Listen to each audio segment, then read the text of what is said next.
nation. There are some people in the world who fight an unseen battle within themselves 24/7 with a big smile on their face. They never cry, they never crip, they never whine. I call such people warriors because these people know the art of living life, and they're way better than those people who just exist in the world. 6.5 years back, I met a car accident. I was traveling from Balochistan to my hometown, Rahimia Khan. The driver slept, and the car fell in the ditch. As a result of that incident, I sustained multiple injuries. The list is a bit long, don't get scared. Radius ulna of right arm were fractured. Shoulder bone and collarbone were fractured. Lungs and liver were badly injured. The whole rib cage was fractured. But the injury that changed my life and my personality completely was the spinal cord injury. 3 vertebrae of my backbone were completely crushed. It took us an hour or so to find an ambulance in Balochistan. All the effort went in vain because we couldn't find an ambulance. So I was thrown in the back of a Potohar Jeep, and I was rushed to the nearby hospital. In that Jeep, I realized that half of the body was fractured and half was paralyzed. We were rushed to the nearby hospital. There we came to know there was no first aid. I was kicked out. Then I went to another hospital in my hometown where doctors said, "Take her away, we cannot operate her." And I was like, "Why?" And they were like, "We don't have equipment, you will die someday, you go."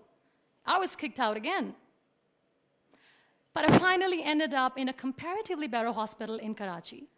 Luckily, I wasn't kicked out. Probably that's why I'm alive.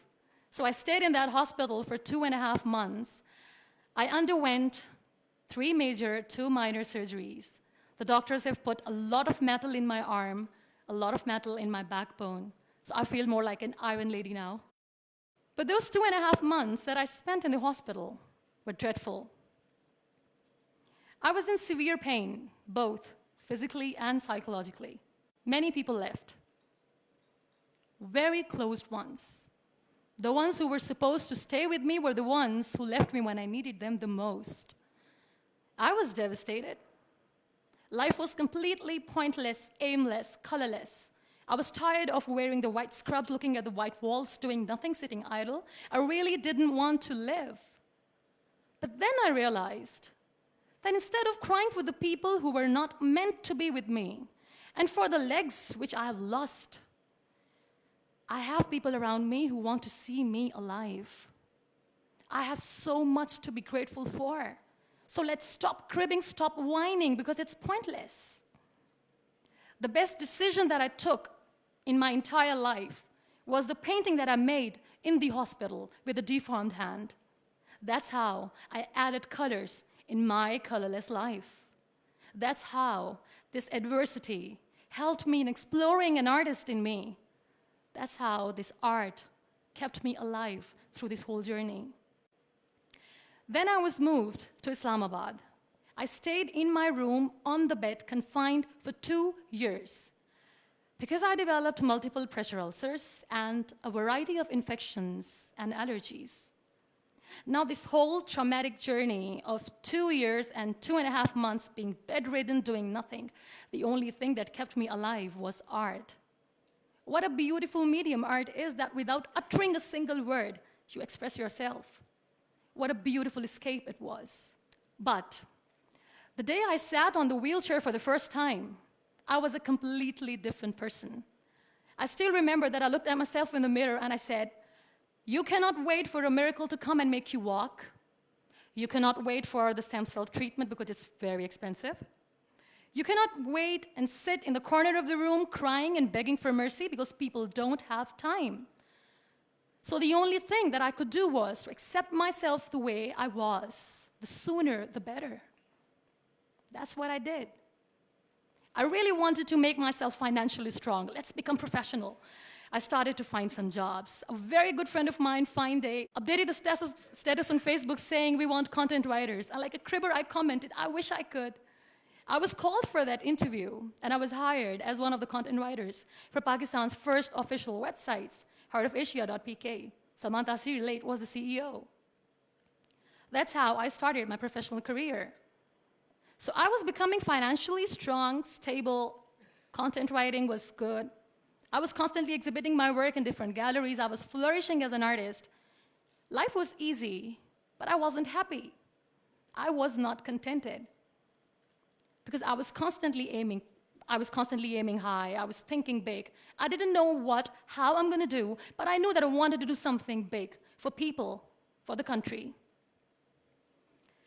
One day, I came across this polio campaign advertisement in which this little boy from a very underprivileged family is sitting on a wheelchair, and with his father sitting with him, crying and saying to the world in that campaign that give polio drops to your kids, otherwise they'll become like him. That advertisement shook me from inside. I feel devastated. The way that boy was objectified as an emblem of grief, misery, mercy, lifelessness, nothingness. Such a wrong picture which was being portrayed in media about the persons with disabilities. That's what we are called. That was the day when I decided that I have to change the perception of the people about being on wheelchair. Because being on wheelchair, you can still face the world with a big smile on your face and you can tell the world that you're happy the way you are. No one has right to objectify us as an emblem of misery or mercy. We are human beings, we breathe, we have souls, we are alive, we feel. We don't need your sympathies, we don't need your empathies. Let us live. No one has right to diss our abilities. We are capable enough to breathe and to live each and every moment of our lives. I recently did a modeling campaign for Toni & Guy, and that makes me Pakistan's first wheelchair-bound model. I'm brand ambassador of The Body Shop Pakistan, and I'm one of the very lucky Pond's Miracle women. It's always good to know that there are very few wheelchair-bound artists in the world, and I'm proud to be one, being a Pakistani, trying to preserve the ethnic jewels of the country in the paintings adorned by very graceful, strong, and powerful Pakistani women, which I paint. Very soon, I'm going to be Pakistan's first wheelchair-bound TV host. And I'm blessed to have a beautiful 3-year-old son, which, he was here, but he was so cranky. Now, you all must be thinking that why I'm using the word wheelchair over and over again in my talk. This is the very perspective I'm talking about.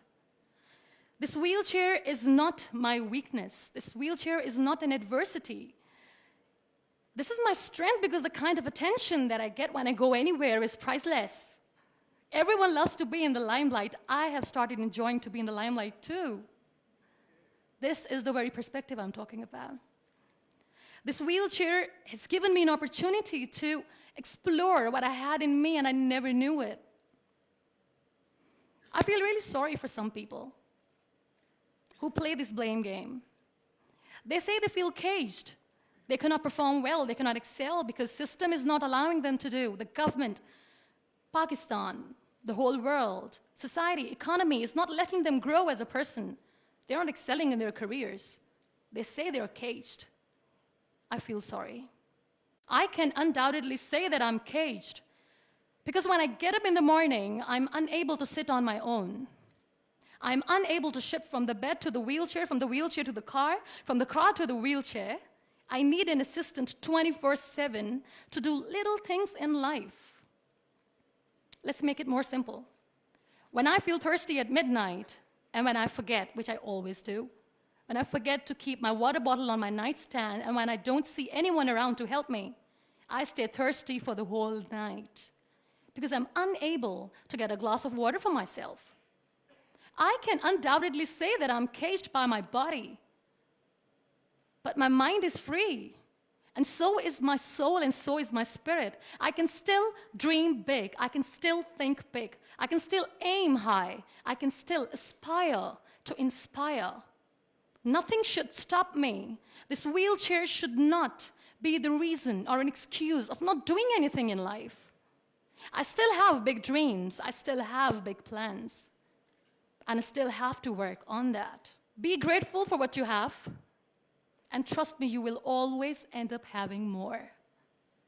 And if you'll cry and if you'll crib for the little things in your life, you will never ever have enough. You want to excel? You want to grow? You want to be powerful and passionate and great professionals? Learn the art of converting your adversities into opportunities. The moment you're going to learn it, sky's the limit. So be grateful, be happy, be alive, and don't let anyone diss your abilities. Thank you.